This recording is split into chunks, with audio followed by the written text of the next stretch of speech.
శ్రీకాకుళం జిల్లా పలాసలో ప్రభుత్వం మెడికల్ కాలేజీల ప్రైవేటీకరణను వ్యతిరేకిస్తూ వైసీపీ ఆధ్వర్యంలో మాజీ మంత్రి డాక్టర్ సీదిరి అప్పలరాజు నేతృత్వంలో ప్రజా ఉద్యమ ర్యాలీ చేపట్టారు. అయితే ఈ ర్యాలీకి పోలీసులు అనుమతి ఇవ్వకపోవడంతో కాశీబుగ్గ పోలీసులు అడ్డుకున్నారు. ఈ క్రమంలో అప్పలరాజు మరియు పోలీసుల మధ్య తీవ్ర వాగ్వాదం చోటు చేసుకుంది. వైసీపీ శ్రేణులు పోలీసు జులుం నశించాలి, సీఎం డౌన్ డౌన్ అంటూ నినాదాలు చేశారు. అనంతరం మాజీ మంత్రిని అదుపులోకి తీసుకున్న పోలీసులు పలాస ఆర్డీఓ కార్యాలయానికి తరలించారు. ర్యాలీకి ముందు అప్పలరాజు వైఎస్ఆర్ స్క్వేర్ వద్ద వైఎస్ రాజశేఖర రెడ్డి విగ్రహానికి పూలమాలలు వేసి నివాళులు అర్పించారు. ఈ సందర్భంగా మాట్లాడుతూ ప్రభుత్వ మెడికల్ కాలేజీల ప్రైవేటీకరణ అనేది దారుణమని, దుర్మార్గమని, అన్యాయమని విమర్శించారు.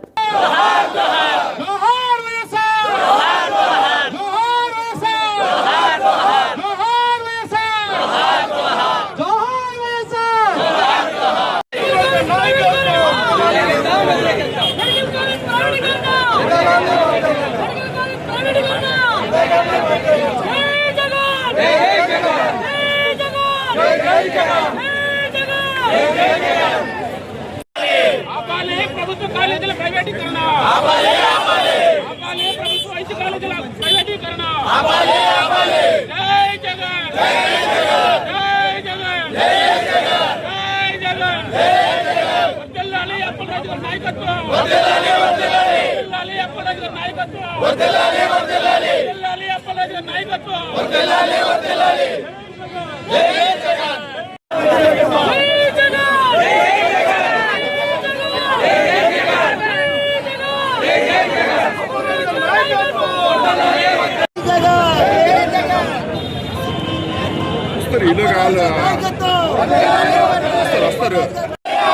మెడికల్ కాలేజ్ ప్రైవేటీకరణ, మెడికల్ కాలేజ్ ప్రైవేటీకరణ, మెడికల్ కాలేజ్ ప్రైవేటీకరణ.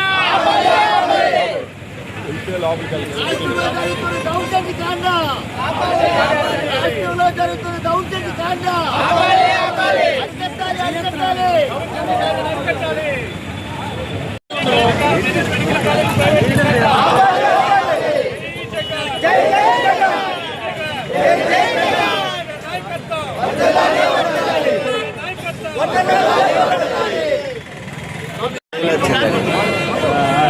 తప్పే ఉంది.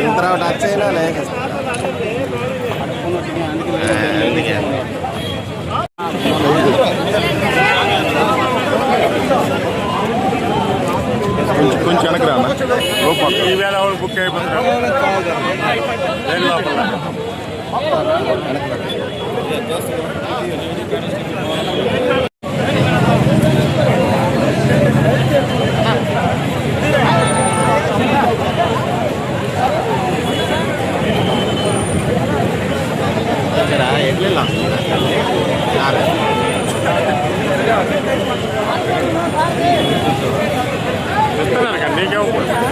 విమానానికి పంపించాను. మాకు సమస్య కాదు, మీకు కావాలంటే మేము చేయలేను. అలా మనం మేము చెప్పాం. మీరందరూ మాకు స్వాగతం గురించి చెప్పాం. అటు సార్ తీసుకెళ్ళాం సార్ కదా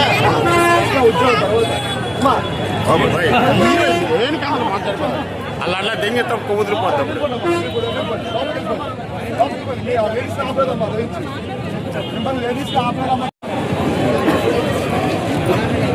మీకు పంపించి అలా మనిషి వెళ్ళపోతాయి కదా.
ఆంధ్రప్రదేశ్ రాష్ట్రంలో ప్రభుత్వ మెడికల్ కాలేజీల ప్రైవేటీకరణ ఆపాలని ప్రస్తుత ప్రభుత్వం తన నిర్ణయాన్ని పునరాలోచించుకోవాలని కూటమి ప్రభుత్వం తన నిర్ణయాన్ని వెనక్కి తీసుకోవాలన్నటువంటి ఉద్దేశంతో వైఎస్ఆర్ కాంగ్రెస్ పార్టీ అధినేత మాజీ ముఖ్యమంత్రి వర్యులు శ్రీ వైఎస్ జగన్మోహన్ రెడ్డి గారి ఆదేశాల మేరకు మరి ఈరోజు పలాస నియోజకవర్గంలో జనఘోష వినిపించడానికి, ప్రజల గొంతు వినిపించడానికి ఈ ప్రభుత్వ మెడికల్ కాలేజీల ప్రైవేటీకరణ అక్రమం, దుర్మార్గం, అన్యాయమని ఎలుగెత్తి చాటడానికి ఇక్కడికి విచ్చేసినటువంటి నియోజకవర్గం నలుమూలల నుంచి విచ్చేసిన వైఎస్ఆర్ కాంగ్రెస్ పార్టీ కార్యకర్తలు 50 మందికి కూడా పేరు పేరున శిరస్సు వంచి ధన్యవాదాలు తెలియజేస్తా ఉన్నాను. నేను హాజరైనటువంటి పెద్దలు, ప్రజలు, అలాగే ఎలాంటి అవాంఛనీయ సంఘటనలు జరగకుండా ముందు జాగ్రత్తలు తీసుకున్నటువంటి పోలీసు వారికి, మరి అలాగనే మమ్మల్ని ఆశీర్వదించడానికి, మా గొంతును బయట ప్రపంచానికి తెలియజేయడానికి విచ్చేసినటువంటి మీడియా మిత్రులకు 50 మందికి కూడా పేరు పేరున మరొక మారు కృతజ్ఞతలు తెలియజేసుకుంటా ఉన్నాను నేను. మరి నేటి కార్యక్రమం ఇక్కడ మనం ఎక్కువసేపు మాట్లాడేటటువంటి అవకాశం లేదు. అనేకమైనటువంటి పరిమితుల మధ్య ఈరోజు ఈ కార్యక్రమాన్ని మనం చేపట్టాం కాబట్టి ప్రతి కార్యకర్త 50 మంది ప్రజలు కూడా కొంత క్రమశిక్షణతో కష్ట నష్టాలకు ఓర్చి ఈ కార్యక్రమాన్ని పూర్తి చేయాలని మనస్ఫూర్తిగా మీకు అందరికీ కూడా తెలియజేస్తా ఉన్నాను. నేను ఒకే ఒక్క మాట చెప్పి నా మాటలు ముగిస్తాను. నేను ప్రస్తుత ముఖ్యమంత్రి చంద్రబాబు నాయుడు గారు ఈసారి 4వ ముఖ్యమంత్రిగా పదవిని చేపట్టారు. నేను అడుగుతా ఉన్నా, గత 3 టర్ముల్లో కానీ ఈ టర్మ్ లో కానీ మీ ఎంటైర్ కెరియర్ లో, మీ ఎంటైర్ టెన్యూర్ లో ఒక్కటంటే ఒక్క ప్రభుత్వ మెడికల్ కాలేజీ అయినా మీరు తీసుకొచ్చారా అని నేను అడుగుతా ఉన్నాను.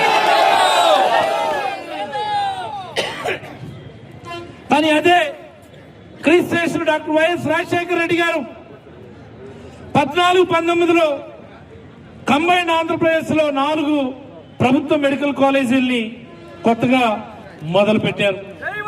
మరి మన నాయకుడు అయితే ప్రతి జిల్లాలో, ప్రతి పార్లమెంటు నియోజకవర్గంలో ఒక గవర్నమెంట్ మెడికల్ కాలేజీ ఉండాలని, ప్రతి పేదవాడు కూడా డాక్టర్ కావాలన్నటువంటి వాళ్ళ ఆకాంక్షల్ని నెరవేర్చుకోవాలన్నటువంటి ఉద్దేశంతో 17 మెడికల్ కాలేజీలు ఇప్పించినటువంటి ఘనత మన నాయకుడిది. మరి ఈరోజు చూస్తే మనం తీసుకొచ్చినటువంటి ప్రభుత్వ మెడికల్ కాలేజీల్ని అమ్మకానికి పెట్టడం దారుణం, దుర్మార్గం, అన్యాయం అని చెప్పి మరొక్క మారు తెలియజేస్తూ మన గొంతును నినందించడానికి ఈ రోజు మనం పలాస వీధుల్లోకి రావడం జరిగిందని, మన గొంతు ప్రభుత్వానికి చేరే వరకు మన ఉద్యమాన్ని ఆపకూడదని ప్రతి కార్యకర్త, ప్రతి బూత్ కన్వీనర్, ప్రతి సర్పంచ్, ఎంపీటీసీ, ప్రతి పంచాయతీ పార్టీ అధ్యక్షుడు, ప్రతి అనుబంధ విభాగ అధ్యక్షుడు కోటి సంతకాల సేకరణ కార్యక్రమంలో విజయవంతంగా కృషి చేసి వాళ్ళ లక్ష్యాల్ని పూర్తి చేయాలని మనస్ఫూర్తిగా కోరుకుంటూ మనం మన కార్యక్రమాన్ని ముందుకు వెళ్దామని చెప్పి ఈ సందర్భంగా మీకు అందరికీ తెలియజేస్తూ సెలవు తీసుకుంటా ఉన్నాం.